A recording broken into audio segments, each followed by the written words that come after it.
Sistemi i ri për hyrje dhe dalje nga BE-ja vazhdon të krijojë rrëmuj të mëdha në vendkalimet kufitare për shkak të kontrolleve të reja shtesë që realizohet gjatë kalimit të kufive të jashtëm të zonës Schengen, siç është evidenca elektronike dhe kontrolli biometrik. Kryeministri Hristijan Mickoski tha sot se qeveria po zhvillon negociata bilaterale për tejkalim të pengesave që ka krijuar ky sistem, duke thënë se qëllimi nuk është vetëm lehtësim momental për sezonën verore, por gjetjen e një zgjidhjeje të përhershme. Ka politikan nga vendet fqinje që duan ta bëjnë politikën estradë. Unë nuk kam qëllim të këtill. Unë dua të flas për punë që do të ndodhin.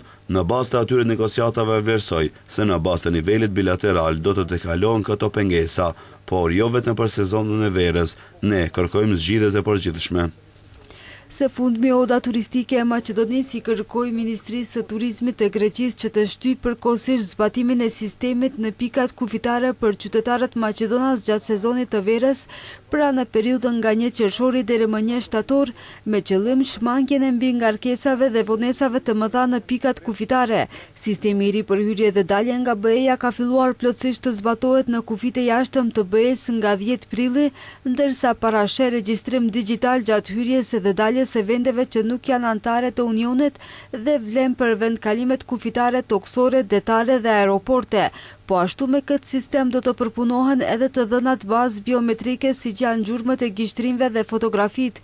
Sipas sqarimit të BE-s, qëllimi është identifikimi më i shpejtë dhe monitorimi më efikas i qëndrimit të lejuar sipas rregullit 90 ditor në një periudhë 180 ditore.